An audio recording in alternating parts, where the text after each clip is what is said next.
We begin this half hour with a story of hope for a fatal disease. It's estimated about 35,000 people in the United States are living with ALS, also known as Lou Gehrig's disease. There's no cure, but there might be real progress in preventing it.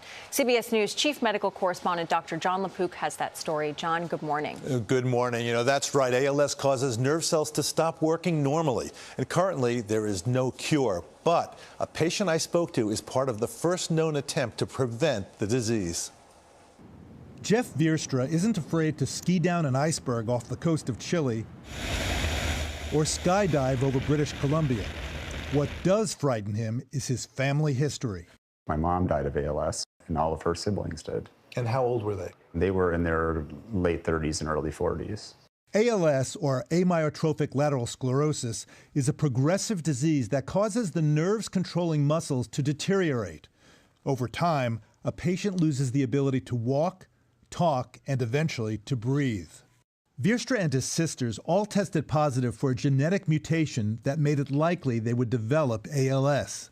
Living with that sort of like cloud over you is like mentally and emotionally like really difficult. Both his sisters developed symptoms. They took part in a clinical trial at Columbia University for an experimental treatment targeting the mutated gene. Neil Schneider, the doctor leading the trial, also examined Veerstra. We did electrical testing and EMG, and there were abnormalities on the EMG. What was that like? It was a difficult moment. We thought this meant that this was an early sign of disease onset and that he was at risk for developing full-blown disease. Dr. Schneider offered Veerstra the same experimental treatment given to his sisters in what would become the first known attempt to prevent ALS. I jumped at the opportunity to do that. You're thinking, let's be proactive. Yes. Every few months for the past 3 years, Veerstra has been receiving infusions in his spine that target and disable the mutated gene. Both of Veerstra's sisters eventually developed complications of ALS and died. I think for them, like, it actually extended their life. As for the previous mild abnormalities seen on muscle testing, we repeated that study a year after the abnormality, and it had normalized. Now 41, Veerstra has not developed ALS, outliving many of his family members. How big of a deal is this? Oh, I think it's a very big deal. And I think there's real hope and opportunity and to make this at least a livable disease, one that isn't fatal.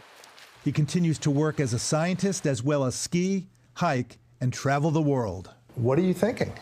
Well, I feel like I'm getting another lease on life, and maybe this actually is working for me. And I can start thinking about the future when I otherwise couldn't have. Dr. Schneider is hoping to use this research on familial forms of ALS to help people with non-familial forms.